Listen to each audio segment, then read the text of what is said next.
Hello, my name is Science Beard, and today I am talking about a Peter Hitchens video. I'm so excited. It's called The Authoritarian Left Never Rests.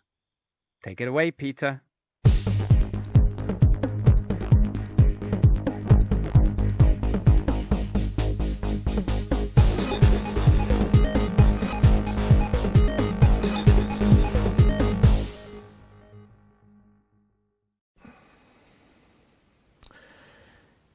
At some point, I'm an ex-Bolshevik, and this does two things for me. One, it means that I have a lot to be guilty about. Really?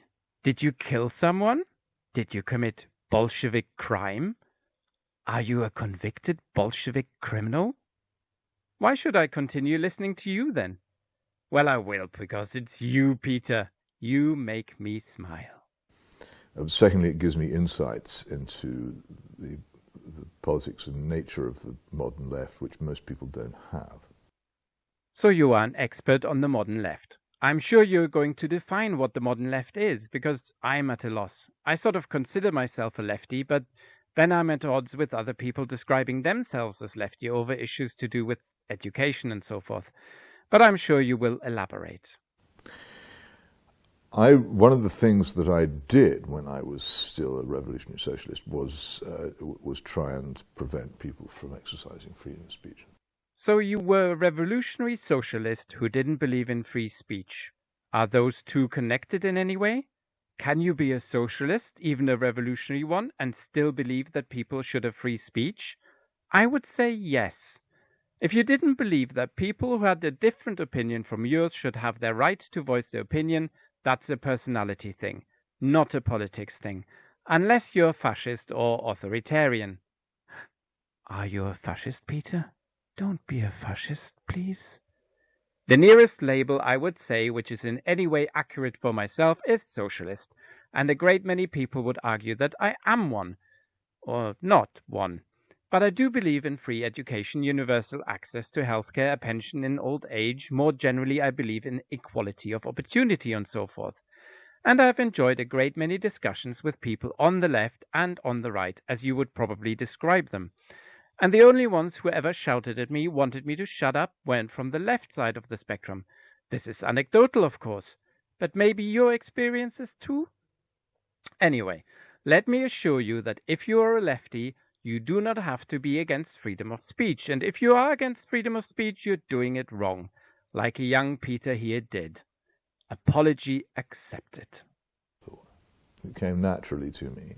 It came naturally to me because I believed that what I thought and desired was so good that anybody who disagreed with me must, by their nature, be evil and be deserving of being silenced. And this is the problem. The general left-wing belief, which is held by the elites of most Western countries now, is also a belief in their own virtue. And this is where your thinking is a bit sloppy. As I said, it's about personality. You thought that your opinion mattered so much that you wanted to silence people who thought different. And then you go on to say that the left-wing elites in most countries do the same. Okay, so let's dissect this a little. Which countries actually have a left wing that is against freedom of speech? I think it's telling you don't give an example. I guess you could say China? But that's no representative of a left-wing elite being against freedom of speech, I would argue. Not many places like China. There's too little to go on other than a lazy generalization about what the left are like. Carry on. And if you believe very strongly in your own virtue, and your virtue is based, it's almost a caricature of justification by faith alone.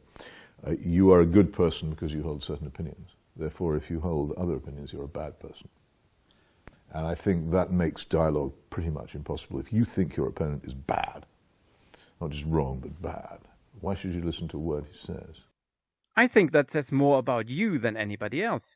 You find it difficult to forgive yourself for having held passionately opinions you now think are wrong. You think that left elites class people into good or evil, and that this is a bad thing. Do you know what projection is? So the left elites, you think, cast people into two categories, good or evil. Now I would like to know what this is based on. Just one example, please. I can give you loads of examples where people on the right cast even children as evil or at least bad. Shumaima Begum, who joined ISIS when she was 15, the children from the so-called jungle of Calais, and worst of all, the 3-year-old boy who drowned when his parents tried to get him out of a war-torn Syria. You may think differently, of course, and I have no issue with that. But be honest, Peter, is the left more likely to demonize those who lack power because that is really when it matters, or is it the right? Well, they don't. Well, so quick recap. The left aren't listening and they think you are bad. I must be doing it wrong. Or is it that they listen but they don't agree with you, so you think they aren't listening? I've never known a Bolshevik person in my life. Where are all those lefty Bolsheviks? Anyway, I think there may be another mechanism here. Because you feel that people don't listen to you, because they don't agree with you, you think that they don't want to talk to you. Are you open-minded and ready to change your mind? It takes two to tango, you know. Why is it then that we can't learn the lessons of history? It's not as if it's so very... You lived in Soviet Russia for a long time. You saw the outcomes of that sort of elitist view. The left have learned the lessons of history to this extent. They understand that the Bolshevik attempt failed, that the Soviet experiment was a disaster. That hasn't cured them of wanting to create paradise on earth. They've just thought, how should we do it another way? Which is how we come to Antonio Gramsci, one of the first and most intelligent communists to understand that the Soviet experiment had failed as long ago as the 1920s. He realized that the civilized working classes of Western Europe were never going to swallow this sort of thing, that there had to be a huge cultural revolution before they ever would. And his ideas took root, particularly in the big southern European communist parties, his own in Italy, in the final years of the Soviet Empire, and began to spread out beyond the communist parties themselves into the left in general. So on the one hand, you are saying that there's a long-lasting Bolshevik influence which has captured institutions, and that all of that was non-violent, and it was done by people holding political opinions who may identify themselves as being on the left. So are you against people who identify as left holding any sort of job as working in publishing universities or schools?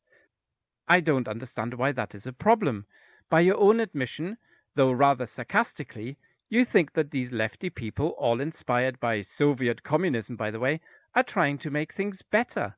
I don't think you have really moved with the times here, Peter, have you? This sounds like what people were taught about the Russia and its various authoritarian regimes in the 1960s.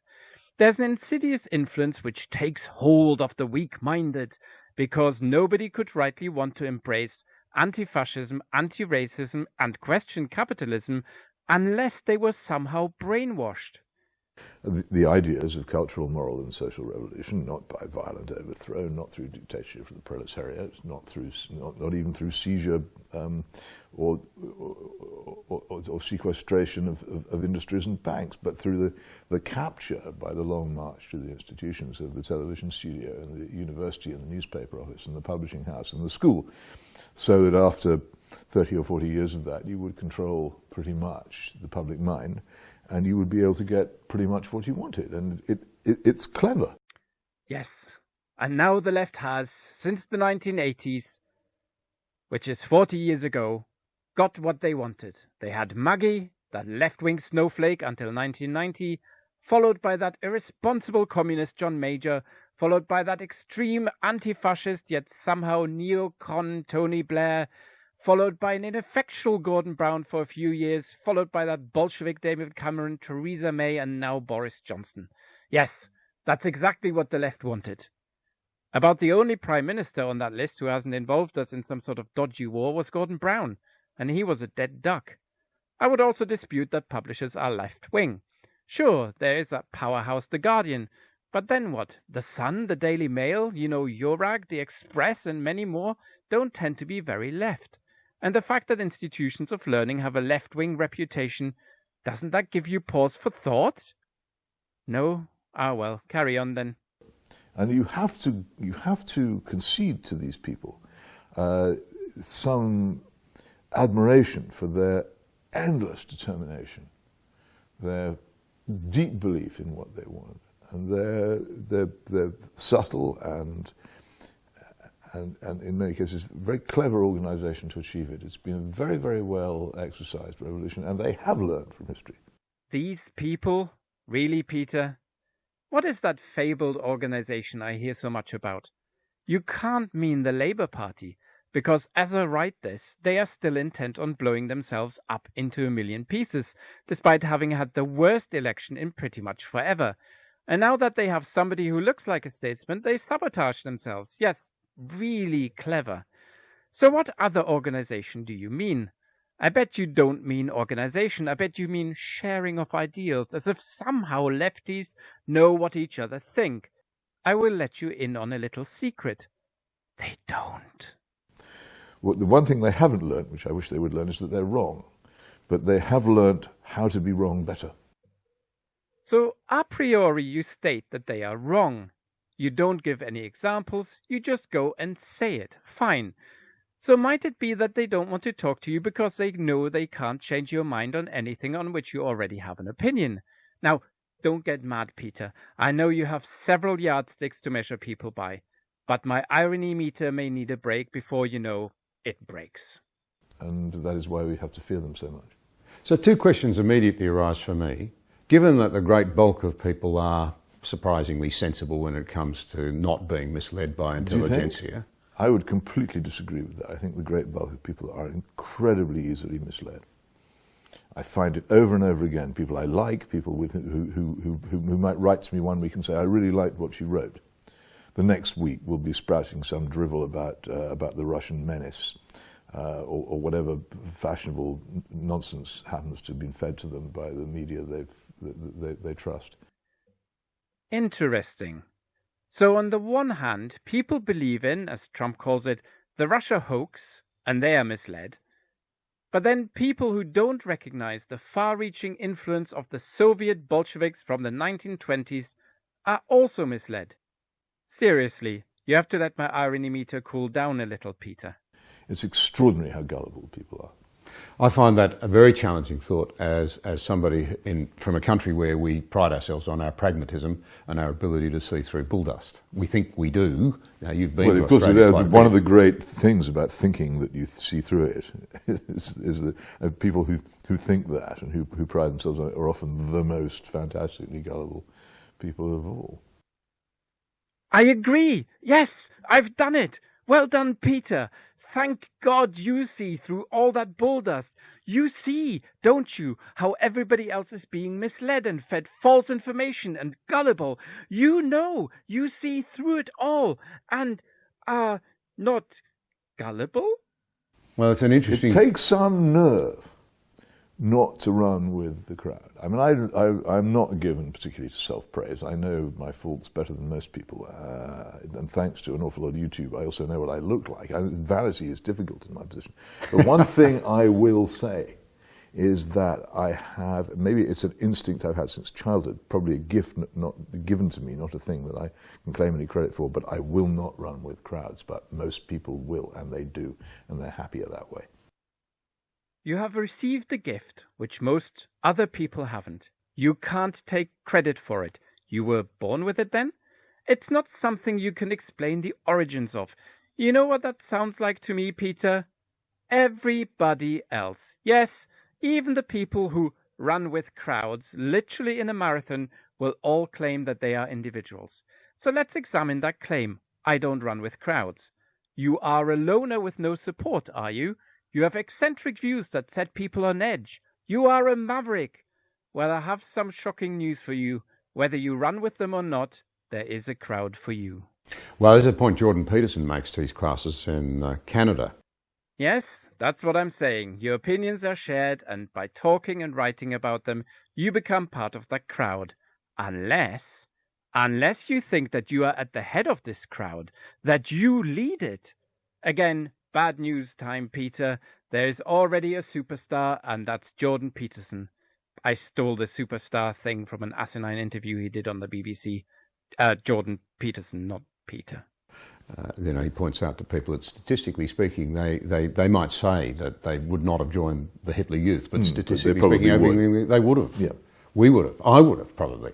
But it does still concern me particularly in my own country. I mean, you look at there were people who didn't. I mean, very few. Joachim Fest, I think, read this book of Not Me, mainly about his father saying, "I'm not having this," but it was extremely hard not to. My time to be controversial, maybe? Joining the Hitler Youth wasn't necessarily a choice. My grandfather was in a motorcycle club which was gleichgeschaltet by the NSDAP. He then left it, arguably a not-so-safe move, but it was enough for him never to be allowed to visit Israel. How do I know this is true? I could tell you, but I would have to kill you. Only kidding.